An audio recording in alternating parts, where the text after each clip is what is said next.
What a debut for Ellis Simms. Do you know what? We've got some player on our hands there. Like, I know it's only one game, but I'm going to get excited. I didn't give a shite. He scored 2 absolute belter goals as well. And for me, he was my man of the match. And listen, do you know what? This game, defensively, I thought we were a bit poor and we were a bit shaky in patches. Going forward, we looked dangerous. And 2 up top, what Sunderland supporters have been screaming out for, really does work. Ellis Simms, his link-up player, his physicality, he was holding man off, and every ball that went up to him, he was winning it and he was laying it off, and it was exciting to see. He's got pace as well, because there was balls getting played down the channel either side, and he was beating Atkins, left him for dead. He had 2 yards on Atkins at one point, and he ran past him to get the ball, and that's just what Sunderland supporters have been begging for. A man up top with Stewart. Stewart's not isolated anymore, and I'm glad Stewart got the winner, and it showed what it meant to him in his celebration. He went to the Sunderland supporters. As he was walking away, he ran back to the Sunderland supporters to celebrate with the fans, and the fans collapsed the barriers and everything. And you know what? I'm just so glad we're seeing the game out. After we took the lead, they equalised with Vyman. I thought it was offside. Nonetheless, they equalised, and I thought, oh my God, here we're gone again. And then when they took the lead, my head dropped, and I just thought, oh, it's just typical Sunderland again. We're digging the same what we used to dig in League One. But no, under Alex Neil, we're different. I'm telling you now, I've got every confidence we can get back in the game if we drop a goal down. And we did. It just comes to show you though. But listen, in the second half, it was the press what won it for me. We didn't have a press in the first half. Their player Scott ran the midfield. He picking the ball up. No one was pressing to him, and he was just dribbling past 1, dribbling past 2, laying the ball off. He was dictating play for City in the first half. But the second half, Sunderland were totally different. I thought, please didn't be like you were against Coventry, and they weren't. They come out with a press, and that was the key. We were pressing them high, and they were losing the ball, and we were jumping on it straight away. Clark, he stopped them from being 2-1. Earlier on, before it actually was 2-1, the ball dropped to Martin.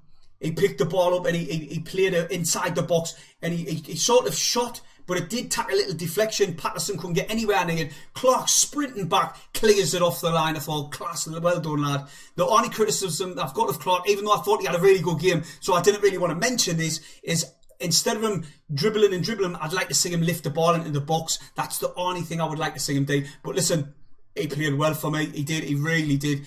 I love the fact that for Sunderland's opening goal, it was assist by Ross Stewart. He pounced on Naismith, got a little slid in, knocked the ball, and because we're going 2 up top, there's somebody there to jump on it, and he did. Ellis Simms picked it up, and I tell you what, it was similar to the strike he had against Hearts, but he kept this one low, and he smashed it under the keeper, and I thought, wow, what a strike. You know what, on a whole, I think we did deserve to win that game. I really did, especially after our second half performance. Didn't get us wrong. There'll be a lot of Bristol City supporters out there saying that probably a draw would have been a fair result, but no, nonetheless, Sunderland held on. Really good play in the second half. I trust Alex Neil. He substitutes, and the way he didn't panic. He could have easily panicked when we were 2-1 down, made a couple of subs at half time, but he didn't. He waited till later on, and with 2 up top, we look a threat going forward, especially with Simms up there and all. If Broadhead can come in, I would happily see Broadhead on the wing and come in off the wing, like drift inside.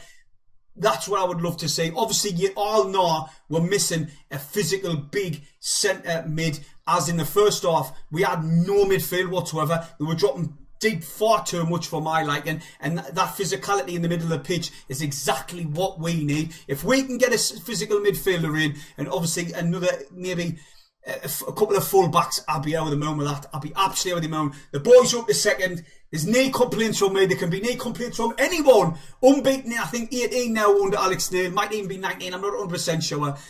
Oh my God. I'm absolutely out of the moon, as you can tell. Quick, nice little preview. First half, we already started quickly. Started already the first half. Finished the second half. We were just panicking, and they got into the game and they took the lead. I was devastated. Second half, we were the better team by a mile. Didn't get us wrong. Defensively, we were a little bit shaky, a little bit poor. I thought Ballard didn't have the best of games as well, and that's me being brutally honest. But nonetheless, We've got the win. We've got the 3 points, which we're all happy about. On to Sheffield Wednesday. I'll be joined with Stephen this time, finally. He's back off his jollies.